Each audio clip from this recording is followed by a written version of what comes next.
welcome to this edition of the Spartan Sports Report. Sam, we went to Newcastle Friday and Saturday. Came home with a sectional championship, winning game basketball, some nets, and a lot of memories. Sure was. It's been a long time, Fran. 19 years since Spartans had cut down the sectional nets, but yeah, they went up there and played so well. In some ways, you could say that they dominated, and I think they dominated defensively. And that turned into wins.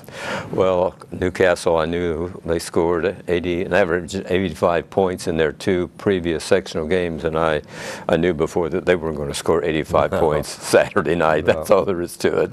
They sure weren't, and you know, the Spartans able to get the lead and led most of the game. Newcastle made a run, but still. With the lead, the Spartans playing with the lead, they're just so good at spreading the floor and drawing the fouls, looking for the open layup.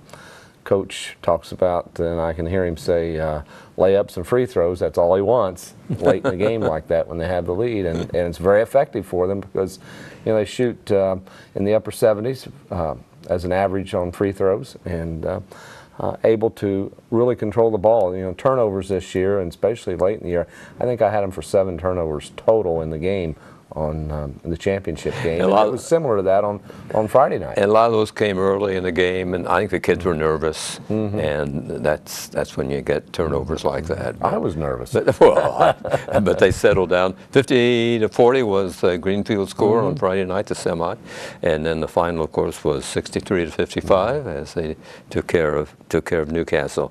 It was a thrilling game, and the fans they came out of there very happy. Oh, they sure did. And both nights, it was just amazing, the crowds that we had. But Saturday night, I knew was going to be big, and there'd be a lot of people. Chrysler Fieldhouse, I think, seats about 9,200. Yes. It was not full, but it's as full as I've seen it for a sectional game in years. They had it divided. Newcastle had the north half, we had the south half, and from my vantage point, it looked to me like it was pretty well even, and I'm guessing over 7,000 people there that night. I think you're right. I agree. I agree. Yeah, our people really showed up, and the kids' cheer block really helped a lot. And especially championship night, Saturday night, Grant Smith getting those 3 dunks gave that big crowd we had there something to cheer about, and really got them fired up. And talking to the kids and talking to the coaches after the game, that means so much to them to have the community behind them, and it is the sixth man. And even though Newcastle had a similar sized crowd, just our kids knowing that they had the community support like they did was so big to them. And I think the Spartans play took the Newcastle crowd out of the game. I mean, the Newcastle crowd was quiet. They were, and rightfully so, because Spartans really had them on the ropes. Of course, there in the fourth quarter, Fran, they were able to cut it to 4 points. Yes. And everybody knew they were going to make a run. They've got some great shooters. The Froge kid and the Garrett kid, tremendous shooters. And three-pointers. I mean, they were dropping but them. they were living and dying by the three-pointer. Yes. And we took it a few times when we had it, but for the most part, we were just driving in, and we got so many kids, so many weapons that can do that. You know, you think about Garrett Silcott and his ability to get to the basket and draw fouls, and of course the lobs inside to Grant Smith. It's just. Bo Isaacs able to play down low, and there in the championship game, Dalton Huffman coming in and getting one, a big bucket. Yes, he did. You know, he only had 2 points, but every one of them count. And at the time when he got that, it was a big shot for us. It was a great game, and I know the people that went to it are probably still excited about it and everything. Then defensively, Chandler Graves, he always draws the best on their team, and we'll talk about this in a little bit. When we go to Southport, probably the best on their team's a 6'10" player. We'll see how Chandler handles him.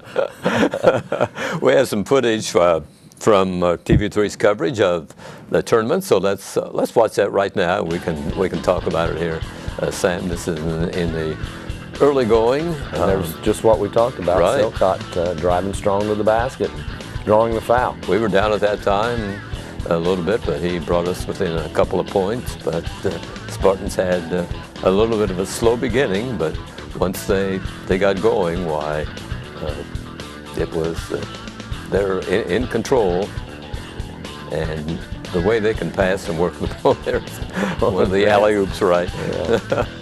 Oh, yeah. They just, And that put the Spartans ahead.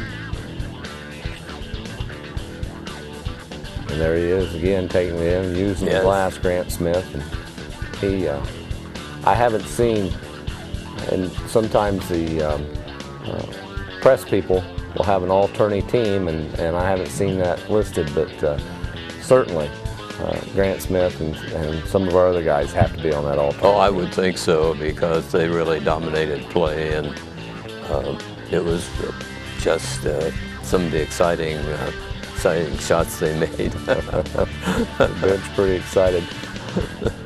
We had a little bit of a scare, and with Bo Isaacs going out there in the third quarter, but he came back in. I thought that was a big emotional lift. Here's little Bill getting it into Bo Isaacs, and That's right, cutting it up and in.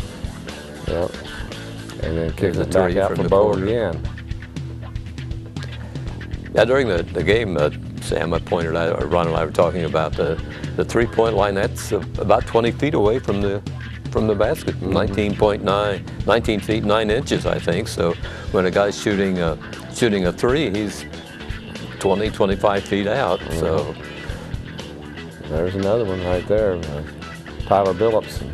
You know, that's the thing. We got guys that can hit those threes, and I think they try those early in the game. And if they're dropping, they'll keep going at them. But if they're not, you know, there's another alley-oop inside. But you know, when they're not, they know when to pull it back.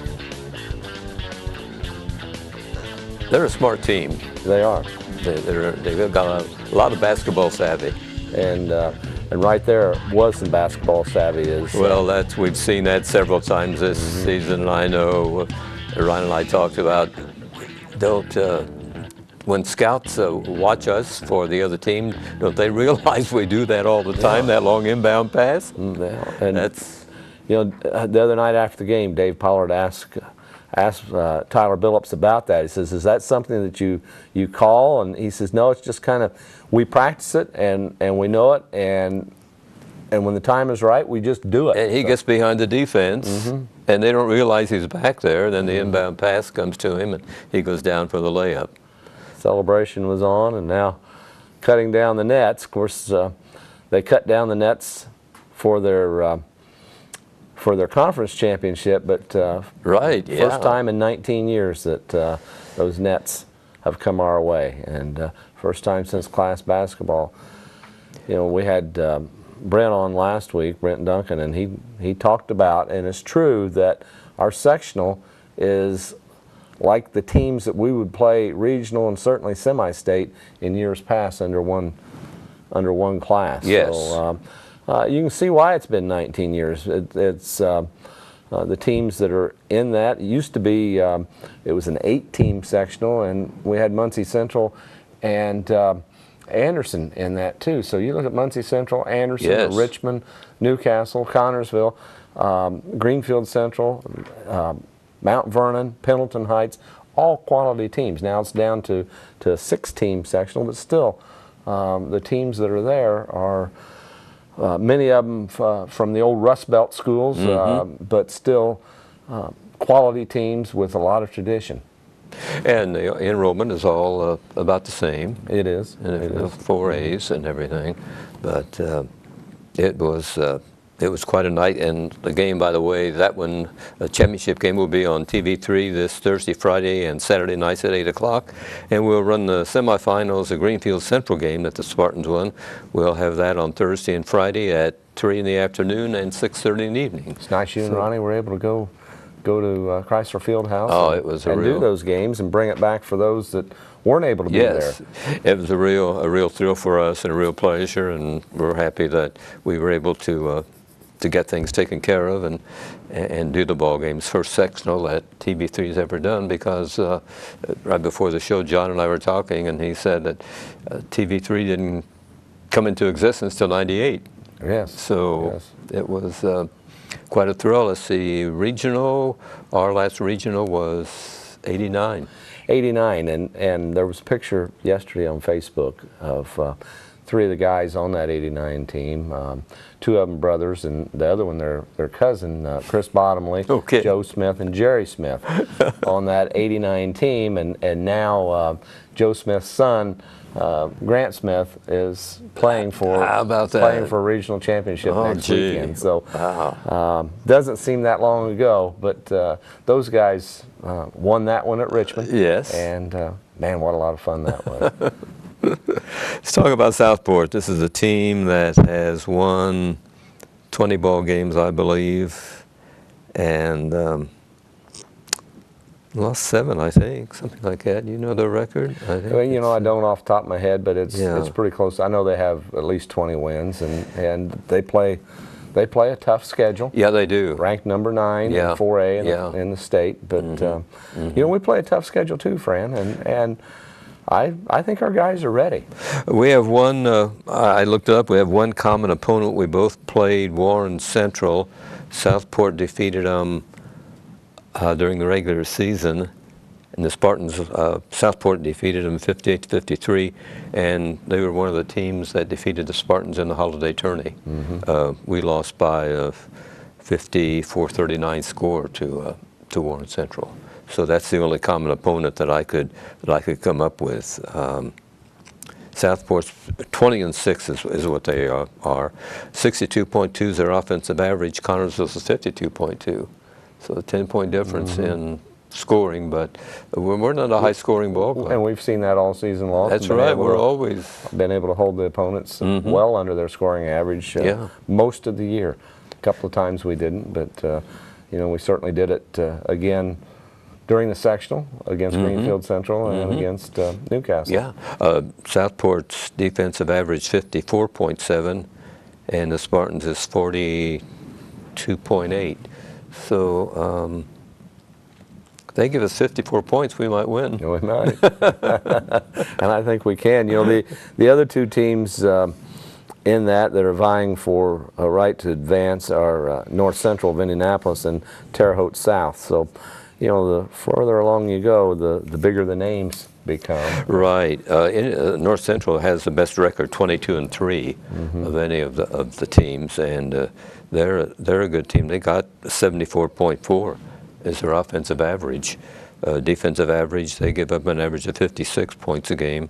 They advanced. Well, we might talk about Southport. First of all, how they got to the regional. They beat Pendleton Heights 53-46, Roncalli 60-57, and in the title game of the sectional, they went over Ben Davis 63-52. So those are the 3 ways that 3 teams they defeat. And the Spartans only had to play twice because we do the bye. So that was good for us. And I really do think it was good. You know, I was a little concerned, Fran, about having a few extra days off, but I think it was good for the kids. And you know, you think about Newcastle.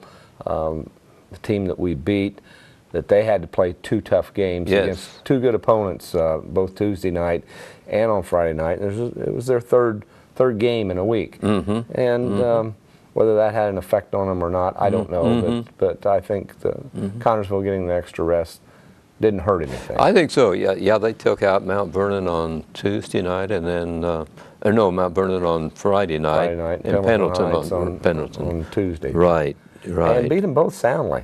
Yes, they did. Kind of surprised me. On Friday night, I hung around for a while, for about 3 quarters, and I thought that Mount Vernon would come back, and they just never did. I finished listening to the Newcastle station on the way home, and I was kind of surprised about Mount Vernon not making the comeback on them, because Mount Vernon was the favored team. Yes, they were. in. According to the people that's supposed to know, they were the choice to win, and Connersville was second. That just goes to show the people who are supposed to know don't always know. Okay, back to the second game. Terre Haute South, the Braves are 21-6. They have an average of offensive of 73. That compares with North Central 74, and their defensive average is 62. They give up They give up a lot of points a game. Terre Haute in the sectional won over Mooresville 48-46. Brownsburg 70-63, and Avon 85-69 in the title game. And Warren Central's wins were over Cathedral 58-54, Lawrence Central 84-70, and Lawrence Central 59-50. So, and as you pointed out, the North Central is ranked third and fourth in the coaches. They're third in the coaches poll. North Central is ranked ninth in both coaches and AP polls. So, a couple of ranked teams. Pretty quality tournament. I think so. Just glad to be a part of it. And yes. Those tickets go on sale for that too. Tuesday morning. I forget what time, maybe about 8:30 or 9 o'clock at the athletic office, and they'll have them on sale. Single session tickets are $7, and the all-day pass is $10. So, pretty good bargain for some good basketball. Yes, so right. We really encourage people to get to the athletic office. They thought they might have tickets at the door, but if you want to go, it's nice to have that ticket in your hand. Well, it could be. You know, the schools could take all the tickets and sell them at home, and they're not be available at the door. So, if you're planning on going, why, it would be a good idea, as you say, to pick up the tickets. So, it should be an interesting tourney, I would think. Oh, I think so. I think it should be really looking forward to. And then the winner there moves into Richmond for the semi-state. And how nice would that be? Oh God! Just next door. You know, I've never really liked going to Richmond to play, but if we're going for a semi-state, I'm gonna love that. But, yeah, that would be. Who else feeds into? I think you have some statistics there, or some figures, I think. The Seymour.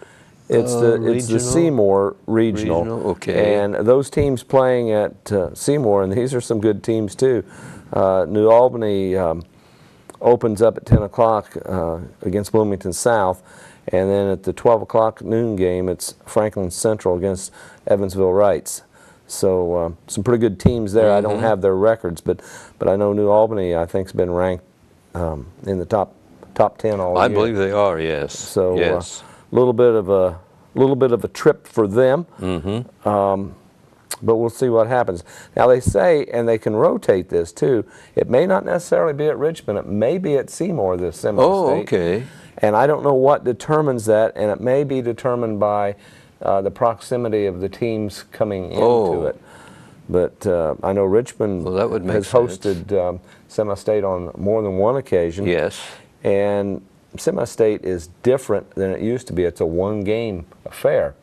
And they, many times, well, not many times, they always do, they will have two games, but it'll be of another class. I know that a few years ago when Greensburg was making their run through the 3A tournament, that they played semi-state at Richmond. Yes, I remember that. I remember that, yes. Right. So we'll see. And speaking of Greensburg, they won their sectional over Madison. They're the only other Eastern Indiana Conference team to win, so to win a sectional. Well, we hope the Pirates can play well, but when we played them, they're not the team that they were. No, they aren't. They aren't. They defeated Madison. Madison, I believe, defeated Franklin County. Yes, they did. On Friday night. So I was glad to see a team from our conference win that.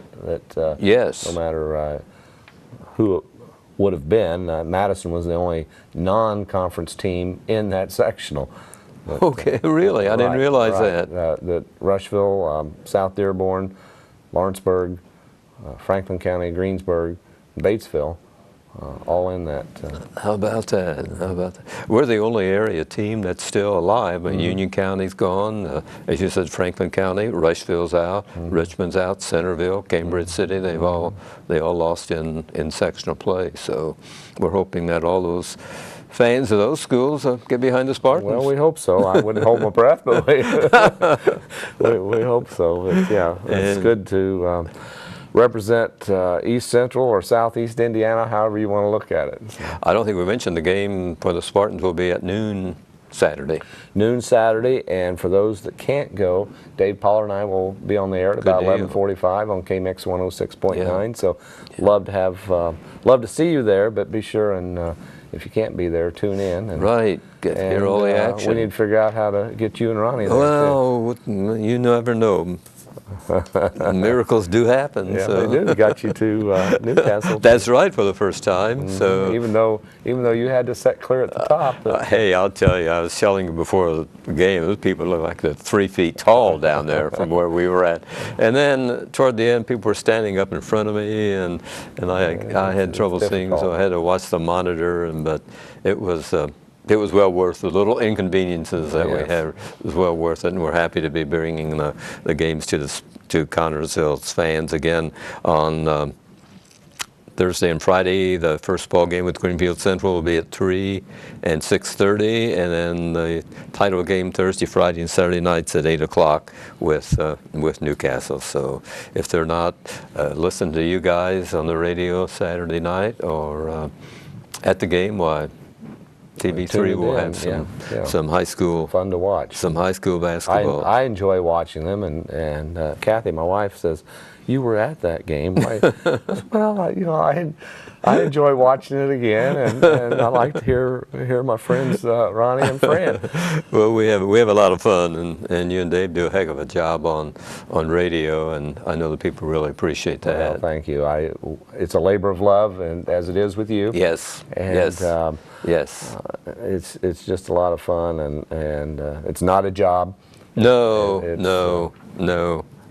We're privileged. I feel privileged to be able to sit in that seat and bring the game to the people at home. People really, really enjoyed it. I might mention the last sectional win for Southport was 2000, and their last regional was 1990. So it's been a dry spell for them too. Yeah. Mm. So So I'm sure these kids of all 4 teams have got something to really fight for.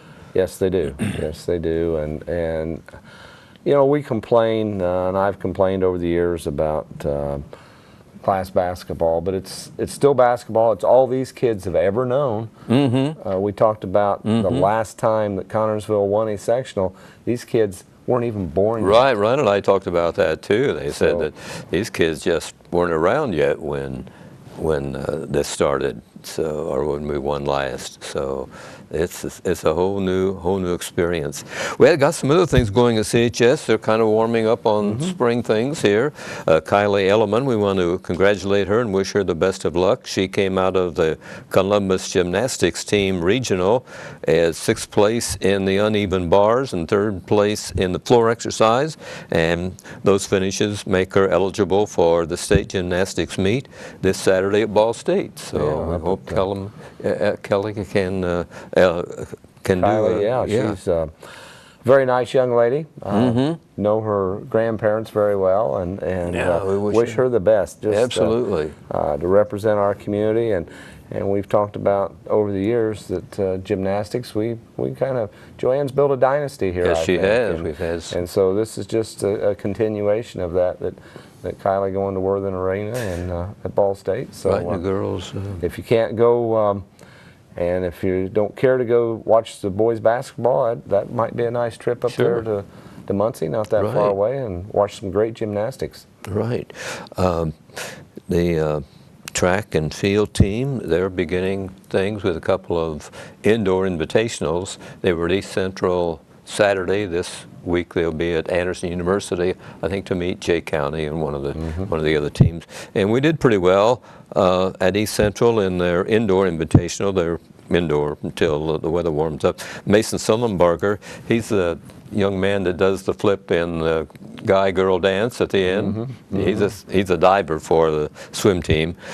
He won first in the high jump, went 6'2", tying a meet record at East Central. He finished second in the long jump too, so he did real well. Also placing first in the 800-meter run was Toby Musselman for the young men. The relay team finished second in the 1,600-meter relay. That team was Musselman, Alec Bell, Paxton Caldwell, and Andy Stam. And the girls, they did second place in the 1,600-meter relay. and that was Morgan West, Megan McNally, Kenzie Lynch, and Maddie Gregory. Finishing third in the hurdles was Lynch. Gregory finished third in the 400-meter run, and West in the 800-meter run. So we're good, firing up the track and field team, and they'll be moving outdoors. Let me see. I think I've got that here somewhere. Their first meet will be outdoor April 7th. Centerville will come to CHS. So just about a month away. Right. From right. that, Yeah. This week's weather almost warm enough to have it outdoor. Right. Some of the other spring sports, the baseball opens on March the 23rd at Rushville. On April the 4th, they'll go to Union County, and they will have their first home game with Richmond on April the 5th. The boys golf will open their season on April the 9th in the Yorktown Invitational. They'll be home for the first time with Richmond on April the 21st. The girls' tennis opens March the 31st at Rushville. The softball, the girls open at Franklin County on April the 2nd. They will be going to, then April the 4th they go to Newcastle, and they'll be hosting East Central April the 5th on their first home game. So that's what's coming up at CHS in sports this spring. And a lot of good things going on. Yeah, it's a busy time. Sure right. is. Some other things going on in the community. Babe Ruth sign up is open until March 19th. The youngsters be getting ready for baseball. Registration for the season, as I said, until the 19th of March. Players must be 6 years old by May 1st and no older than 15 by May 1st. Any child playing for the first time must bring a copy of his or her birth certificate. Cost is just $50 per player, $40 for each additional child in the same household, and registration will be taken from 12:30 to 3 Monday through Friday at the Miller Building up in Roberts Park. Sign-ups also will be taken at the Babe Ruth Complex from 11 a.m. to 2 p.m. on March 19th. And there is a $10 late fee charge for any registrations after March 19th, and absolutely none at all after March 26th, unless approved by the board. So, you know, a lot of kids get involved in that, and it's a good activity. Oh, it sure is. You know, when my kids were younger, I loved going down there. And I got a grandson come along. I don't know if he's going to play or not. He's now playing basketball for the first time. Good. But, just a lot of good things for the youngsters to do. Yeah, TV3, we try to do some of the ball games during the summer, the Babe Ruth kids. It's fun to watch those little guys that play ball, and some of them do an excellent job too. And of course that's the feeder system for Scott Sargent and his baseball squad. It certainly is. But that's really been good. Well, Sam, it's been good to talk about basketball. We want to congratulate the Spartans winning a couple of championships so far, and I hope they're not finished. They won the conference championship and the sectional championship, and there's still room in the trophy case for more, I understand. Yeah, there are, and I'd love to be talking about a regional championship next week when we get together.